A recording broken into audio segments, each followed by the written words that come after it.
السلام علیکم دوستو، آج ہم آپ کے ساتھ شیئر کرنے جا رہے ہیں شب قدر کی خصوصی عبادات۔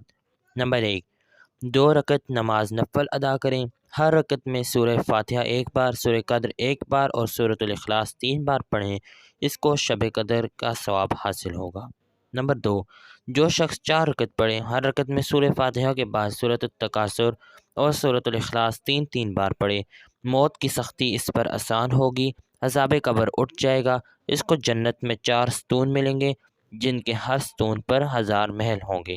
نمبر 3، جو شخص 27ویں شب رمضان کو 4 رکعت پڑھے، ہر رکعت میں سورہ فاتحہ 1 بار، سورۃ القدر 3 بار اور سورۃ الاخلاص 50 مرتبہ پڑھے اور نماز ختم کرنے کے بعد سبحان اللہ والحمد للہ ولا الہ الا اللہ واللہ اکبر پڑھے اور پھر جو دعا مانگے قبول ہوگی۔ نمبر 4، جو شخص 27ویں شب رمضان کو 4 رکعت پڑھے، ہر رکعت میں سورہ فاتحہ 1 بار، سورہ قدر 3 بار اور سورہ اخلاص 27 مرتبہ پڑھے، گناہوں سے ایسے پاک ہو جاتا ہے گویا ابھی پیدا ہوا ہے اور اسے جنت میں 1000 محل ملیں گے۔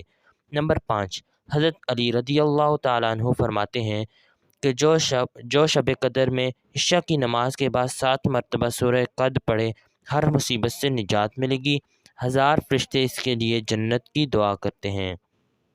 اگر اسی طرح کے انفارمیٹیو ویڈیوز چاہتے ہیں تو کامنٹ سیکشن میں ضرور بتائیے گا۔ اگر ہمارے چینل پر نیو ہیں تو لائک کریں، شیئر کریں، سبسکرائب کریں اور بیل آئیکن کو دبانا مت بھولیے گا۔